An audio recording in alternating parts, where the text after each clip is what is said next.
Hello, good morning to all. Welcome to WF 2016. Today we have the lady Vinit Siwal who is going to represent the topic New Definition of Urbanizations Turning Rural Villages into the Self-Sustainable Model. So we will going to discuss this topic and I am handing over the stage to me, Vinit Siwal. Thank you so much, sir. I'm Vinit Siwal. I am officially Secretary of Green and Petrol Foundation,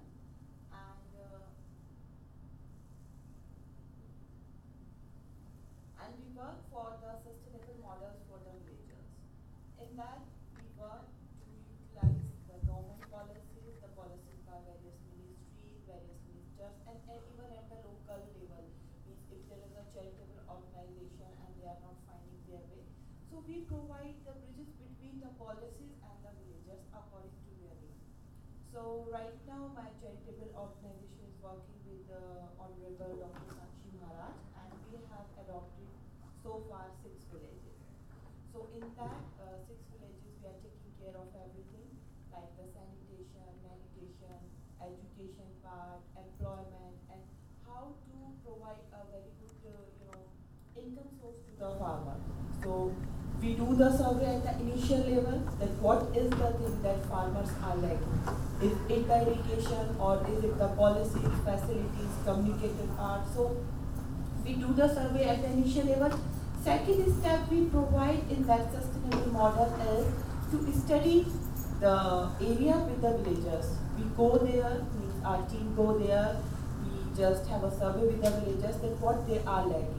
So suppose in few villages we have find that there is no proper system for the education, and because of that the younger generation is lacking in the employment part. They do not have any future that what they are going to do, they are going to do business or what they are going to do. So it covers like we have to justify that okay, in that area we need to work over the skill development. So for that there are so many funding parties there from the government. So we try to make the government center there or the private institutes maybe if I say so, maybe a GPS or their franchise. We try to set up those also for the education. And apart from that, in the self-sustainable model, we take care of the hospital part, the medical services provided to the villagers. So it's like that you have to take care that why they are lacking and how you are going to help them.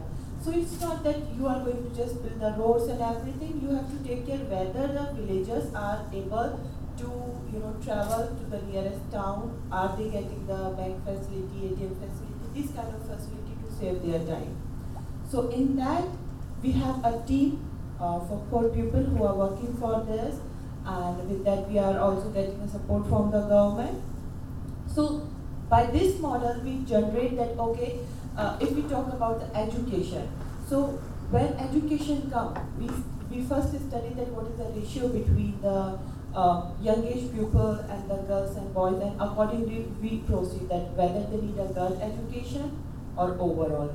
And that also going to help, if I say the percentage of the alcohol kind of things that the young people taking there, because it's not alcohol or tobacco.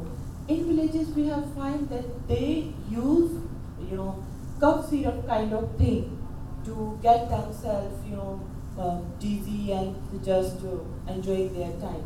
So for that we study and we survey and we work with the local medical authorities, the research institute, and we also working for the irrigation things like the farmers are not earning. Why they are not earning? Either it's the irrigation thing, either it's the supply of water, seed and etc. or the finance thing.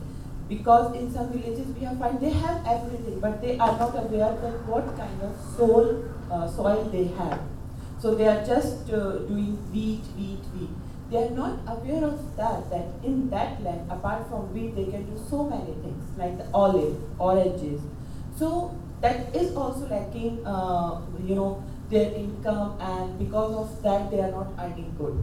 So when it comes to the income, it affects everything. It affects the cattle, it affects the education and it also affects the lifestyle of the farmer, because they just avoid to go for the well sanitized life or well equipped life with the basic things like a fan and everything, because they are not aware how to afford that life with that limited soil or piece of land.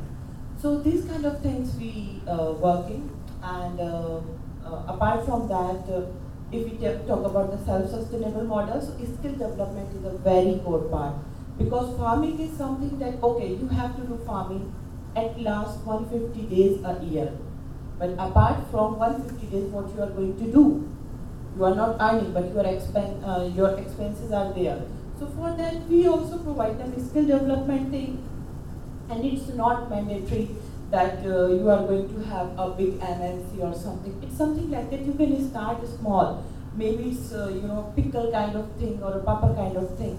If we talk about the cooperative society like that, so Amul is a very good example that you can start from a grassroots level and you can develop it as the MNC.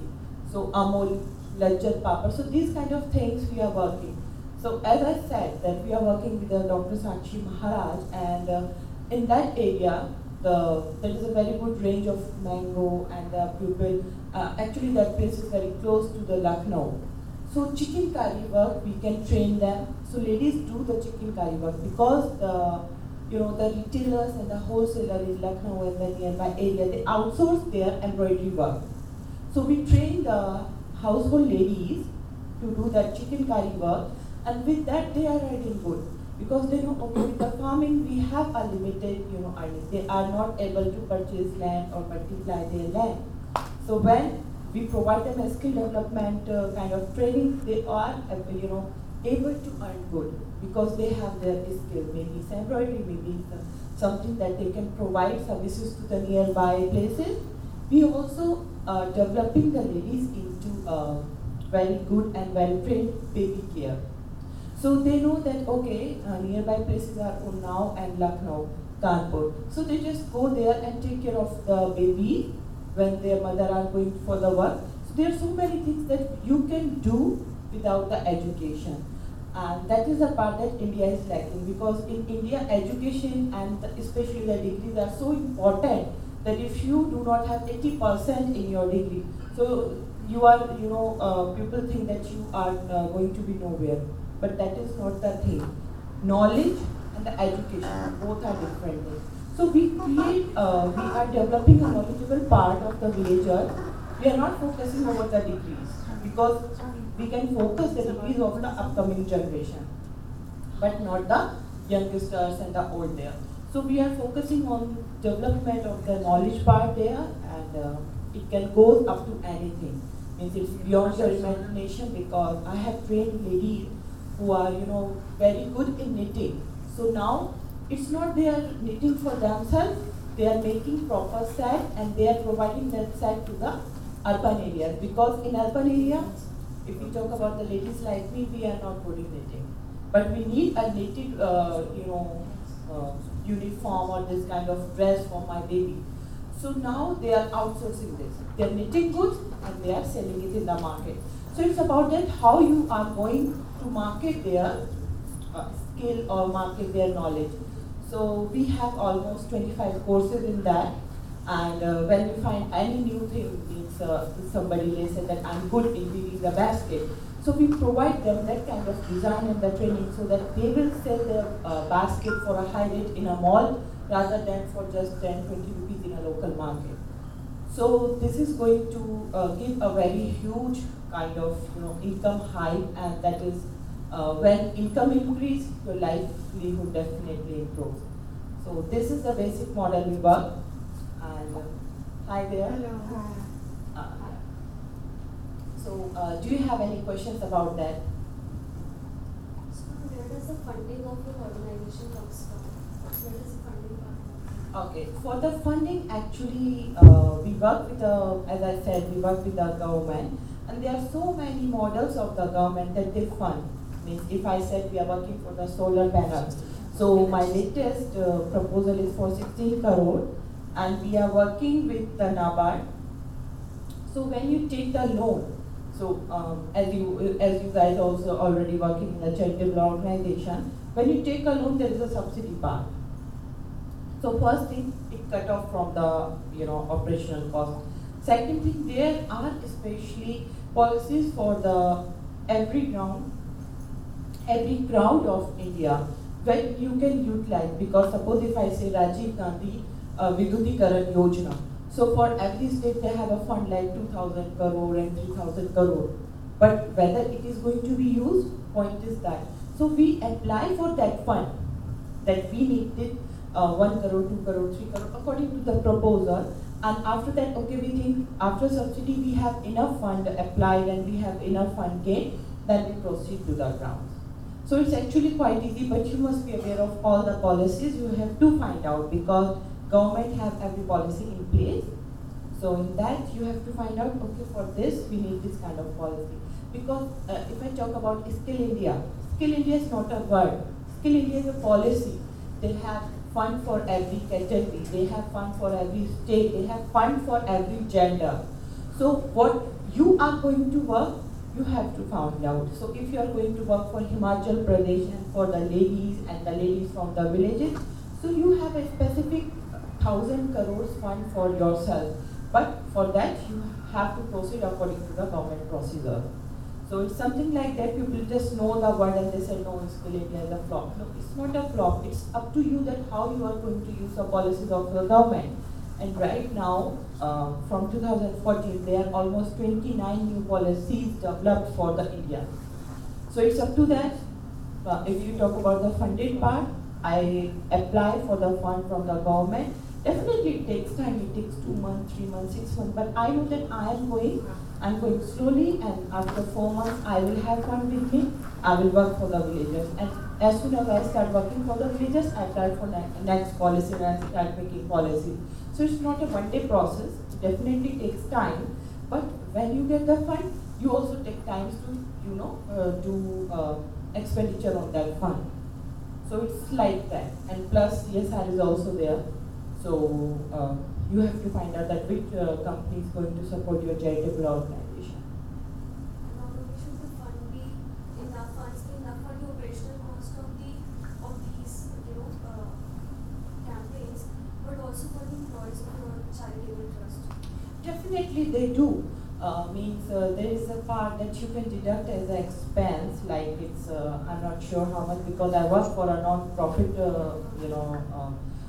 pattern. So I do not deduct extra, but definitely there is a part that you can deduct because I know that if I'm traveling, it's for the charity.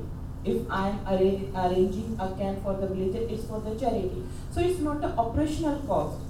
I'm arranging a training camp, so it is going to be a training camp. It is not the operational cost, So it is the cost that you are using from the fund to provide a proper platform. If I have arranged a medical camp for the villagers for their scanning and everything, so it comes under their medical facility. Because after that we came to know that, okay, this many children from the villages are